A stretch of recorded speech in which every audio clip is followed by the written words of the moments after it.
This portion of Local Lifestyles is sponsored by Gary Price, elder law attorney.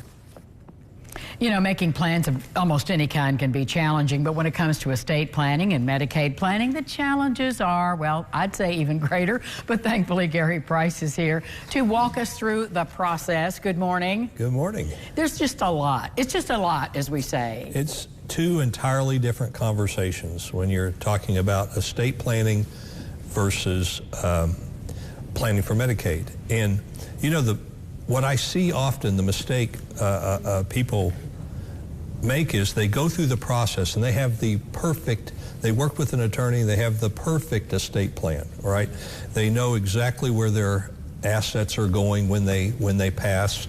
They have a power of attorney to take care of them if they need someone to do financial transactions on their behalf. They have the medical power of attorney to make medical decisions. And they think by having all that, they're prepared in the event Medicaid comes into the conversation. They may even have a trust. A lot of people come in with trusts, but they're not Medicaid compliant trusts.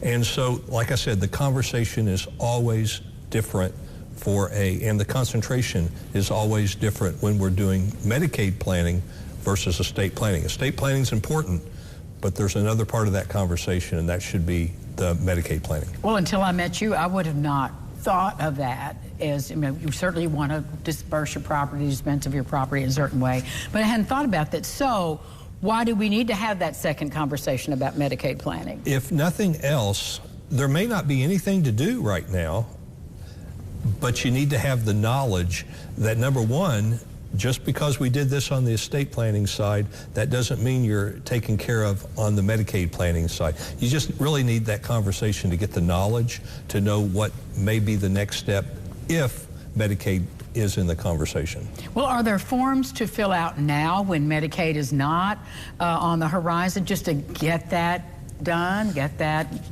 groundwork laid?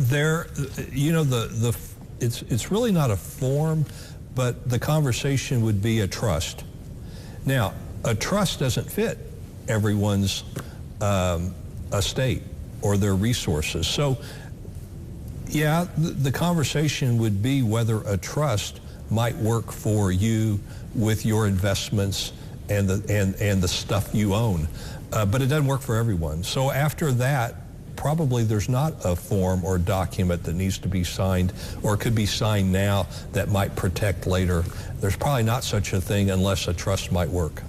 So when people haven't had that conversation and then we begin to talk to you about that, when is the time to start having that conversation with you? Well, if we've had the conversation and the trust doesn't work, then, you know, we always talk about planning for Medicaid in advance when Medicaid is not part of your immediate future, and then we talk about Medicaid in a crisis mode. Well, if the trust won't work, then probably when we get to that crisis mode, that's when we want to have the conversation, and not only have the conversation, but now we develop a plan and we put that plan in action so that we can shelter as much, if not all, the assets and still get on Medicaid. Well, to get the conversation rolling, you probably want to read Gary's book, so how can they get your book? You call my office, 812-475-8444. We send you a free copy of the book. Give him a call. Thanks. Good to see you. Thank you. We'll be back with a talented young chef right after this. Stay with us.